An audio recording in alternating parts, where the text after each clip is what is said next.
पहले भी डिस्कस कर चुके हैं। चलिए आते हैं डायरेक्ट इसके की इंग्रेडिएंट पे।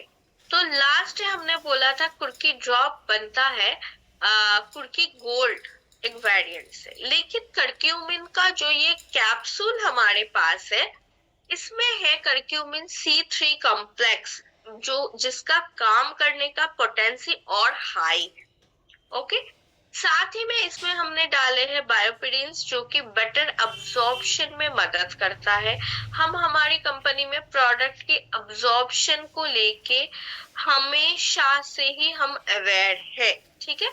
सो देखिए, कोई प्रोडक्ट लिया और उसका कोई फायदा ही नहीं हुआ, अब्जॉर्ब ही नहीं हुआ, तो कोई भी उसका लेने का मतलब नहीं बनता। तो हम हमेशा अब्जॉर्प्शन पे ध्यान देते हैं, इसी के लिए बायोपिडीन्स हमने डाला हुआ है। तो अभी इंडिया की जो सिचुएशन है, सूजन की प्रॉब्लम बहुत ज्यादा है। अर्थराइटिस वन काइंड ऑफ सूजन बॉडी में पैदा करती है। लो इम्यूनिटी की वजह से बॉडी में सूजन आ सकता है। Here are some research paper, ये जो करक्यूमिन C3 कॉम्प्लेक्स एंड बायोपिडीन्स है, इसके ऊपर कुछ रिसर्च पेपर यहाँ पे है। सो अगर हम यूएसपी की बात करें, इसका जो इंग्रेडिएंट है यही इसका सबसे बड़ा यूएसपी है, ठीक है। करक्यूमिन C3 कॉम्प्लेक्स बहुत ही हायर पोटेंसी के साथ आते हैं। तो आप बोलेंगे कि मैडम ड्रॉप दे की कैप्सूल। नंबर 1 तो मैं बोलूंगी जिसके बजट में जो फिट आए वो दे दीजिए। नंबर 2, अगर जरूरत की बात आती है, अगर कोई बहुत ज्यादा बीमार है या फिर उसका कंडीशन बहुत ही सीरियस है, तो आप कैप्सूल दीजिए, क्योंकि अर्थराइटिस में ड्रॉप भी और कैप्सूल दोनों काम करेगा, लेकिन पोटेंसी कैप्सूल के में ज्यादा है। कहाँ कहाँ देना है? डेफिनेटली अर्थराइटिस में फैटी लिवर वगैरह अगर है या फिर दुर्बल लिवर है, इसके साथ साथ cancer, curcumin cancer preventive agent है, ये प्रमाणित है। तो कैंसर की मरीज को एंड उनके साथ जो ब्लड रिलेशन में आते हैं उनको दे सकते हैं। ऑलराइट, साथ ही में स्किन के लिए तो अच्छा है ही है, साथ ही में कोलेस्ट्रॉल को घटाने में मदद करती है। स्किन में कोई भी फंगल इन्फेक्शन वगैरह है, रेस्पिरेटरी ट्रैक में कोई इन्फेक्शन है, तो भी गिलोय के साथ आप कुर्की भी ऐड कर सकते हो। वो फेफड़ों वाली पार्ट के लिए बोल रही है। यूएसपी हमने ऑलरेडी कर लिया, करक्यूमिन C3 कॉम्प्लेक्स एंड बायोपिडीन्स, ये दो नाम याद रखना। डोजेस कितना है? 1 tablet twice daily after meal, ठीक है। खाना खाने के बाद 1 टैबलेट, सुबह 1 शाम को 1, ऐसे करके आप कर सकते हैं। Next product which is vitamin D2, जिसे सनशाइन विटामिन भी बोला जाता है। अभी करंट टाइम में विटामिन D2 की कमी इसलिए हो रहा है इंसान को, because of this work from home tendency, ठीक है। लोग बाहर नहीं जा रहे हैं, इतना ज्यादा व्यस्त है कि सूरज में निकलते ही नहीं है, राइट।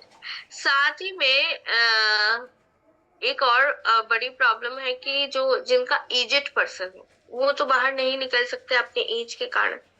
जो हाउस वाइफ है वो भी बाहर नहीं निकलते हैं, that is why vitamin D की कमी होती है।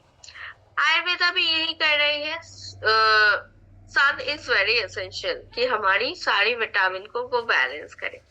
और मॉडर्न साइंस के चलते हमें ये भी पता चला है कि calcium is not enough for your और हड्डियां, बोन्स के लिए। तो कैल्शियम के साथ विटामिन डी भी कितनी ज्यादा बेनिफिशियल है। तो नाम विटामिन डी है तो विटामिन डी ही होगा, लेकिन इसमें विटामिन डी का विटामिन D2 फॉर्म अवेलेबल है। चलिए देखते हैं इंडिया का जो विटामिन डी का गैप है वो बोला जा रहा है 70 से 80% है। कहाँ कहाँ देना है? नंबर 1, कैल्शियम के साथ आप विटामिन डी दे सकते हैं। अगर अर्थराइटिस का प्रॉब्लम है, घुटनों में दर्द है, तो आप बोलेंगे मैडम कैल्शियम में तो विटामिन डी ऑलरेडी है, तो फिर क्या देने से ज्यादा नहीं हो जाएगा? अगर किसी को बहुत ज्यादा दर्द वगैरह है तो फिर आप दीजिए, कोई दिक्कत नहीं होगा, ठीक है। अलग से भी हड्डी टूटी है, मसल ट्विचिंग, इन सब जगहों पे दे सकती है, ठीक है। एंड जो भी ऐसे हैं कि बिल्कुल घर से निकलना नहीं होता, इंडोर लाइफस्टाइल है, उनको दीजिए विटामिन डी। हमारी प्रोडक्ट की अगर यूएसपी की बात करें तो एक तो विटामिन D2 अवेलेबल है, 100% RDA पूरा करता है एंड वेजिटेरियन फॉर्मेट में है। सबसे इम्पोर्टेंट जो है वेजिटेरियन फ्रेंडली है। कहाँ देना है ऑलरेडी हमने बता दिया है।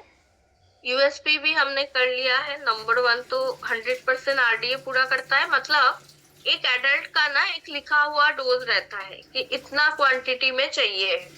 मानिए कि 400 इंटरनेशनल यूनिट, तो वो 400 इंटरनेशनल यूनिट पूरा कर देगा। साथ ही में क्लिनिकली प्रूवन है एंड वेजिटेरियन प्रोडक्ट। डोजेस क्या है? 1 टैबलेट डेली विथ मील, खाना खाने के बाद। चलिए हम मीटिंग के एक बिल्कुल आखिरी भाग में पहुंच